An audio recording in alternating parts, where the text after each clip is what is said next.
Stars was killed in a plane crash in early February 25 years ago. Holly was the subject of a critically acclaimed feature film directed by my guest Steve Rash.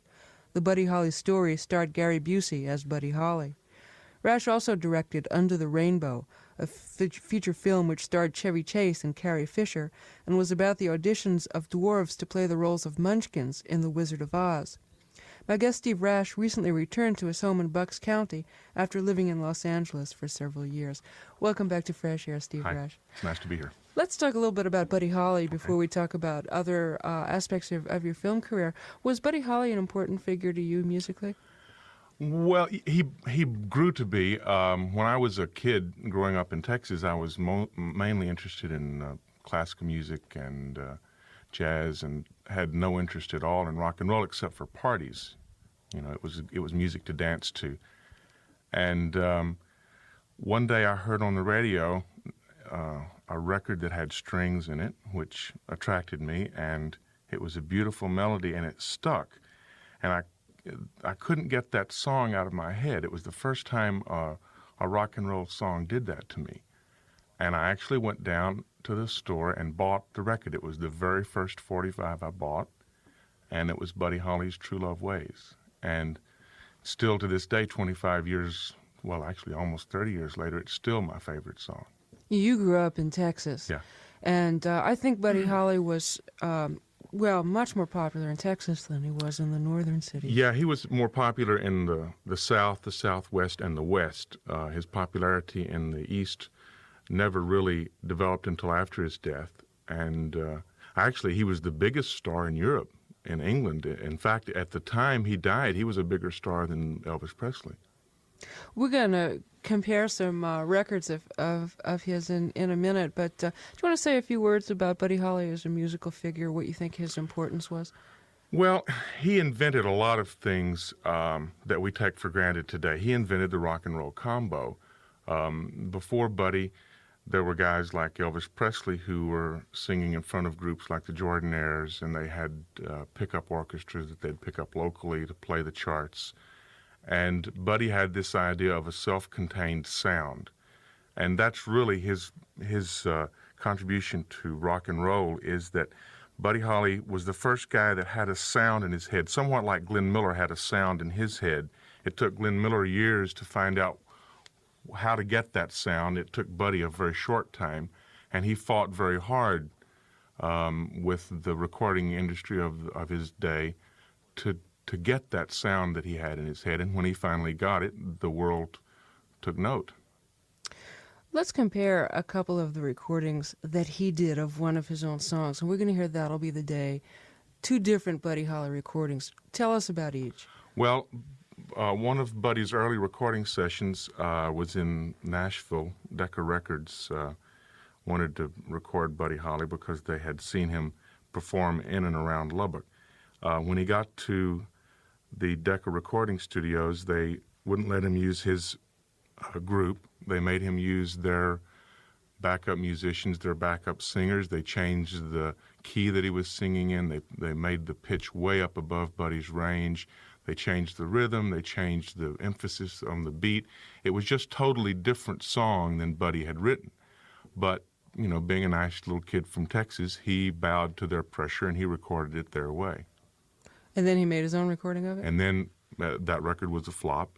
And then he went back to Lubbock, actually went to Clovis, New Mexico, where a man had a small recording studio and would let Buddy do it his way, and then he recorded it the way he wanted it.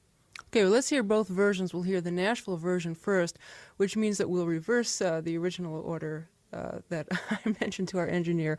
Okay, let's hear the two versions of That'll Be the Day. Well, two versions of Buddy Holly singing That'll Be the Day. The first recorded in Nashville, not exactly the way he wanted to do it, and the second recorded, and was that produced by Norm Petty? Yeah.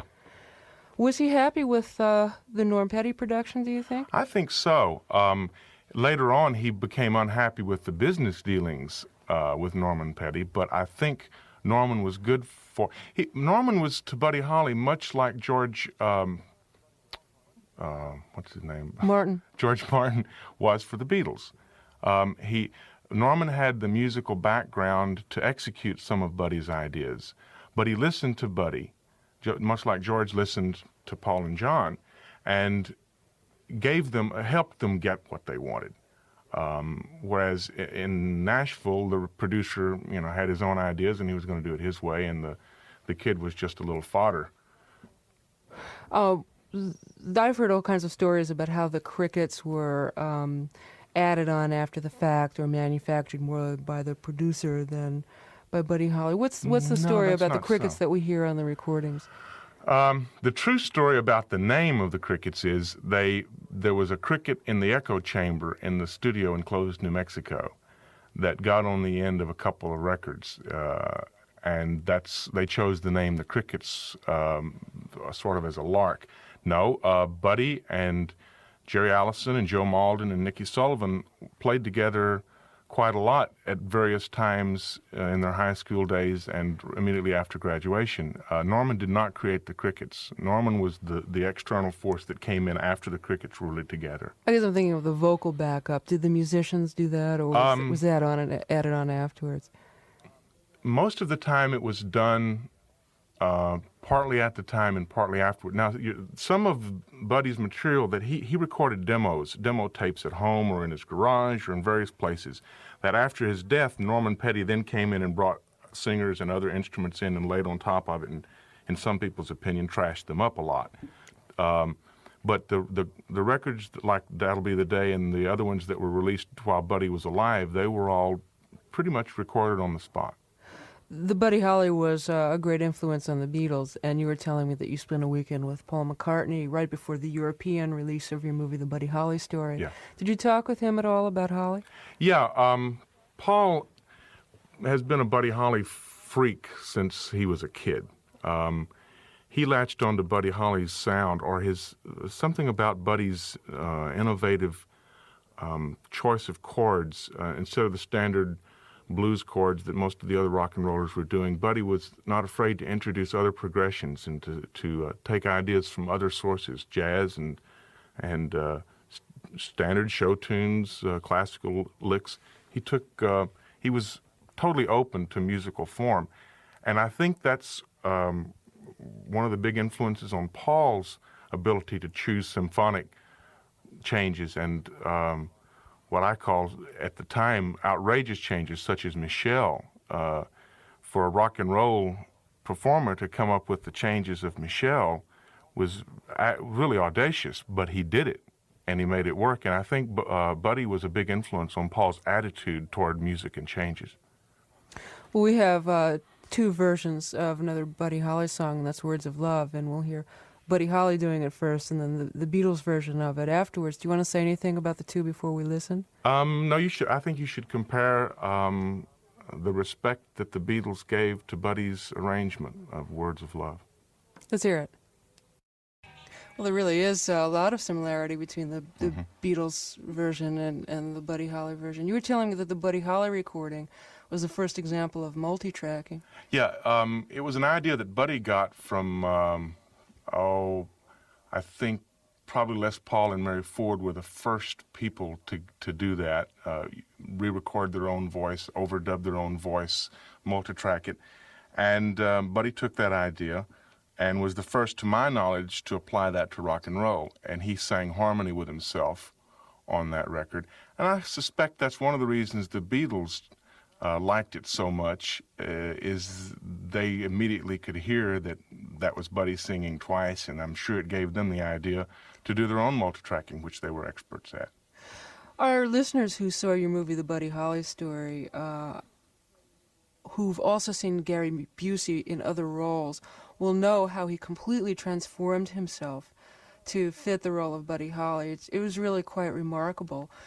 Can you describe what he did for that role physically as well as, other forms of preparation? Well, physically, he lost, he went from 215 pounds from Straight Time, which was the film he did with Dustin Hoffman, to 165 pounds. Now, he went through another film called Big Wednesday, where he played a surfer on the way to Buddy Holly. And the physical conditioning that he did for the surfing movie was a good start. He weighed about 185 when he did Big Wednesday, and then he dropped another 20 pounds to do Buddy Holly. But in the space of a little over a year, he went from 215 to 165 pounds.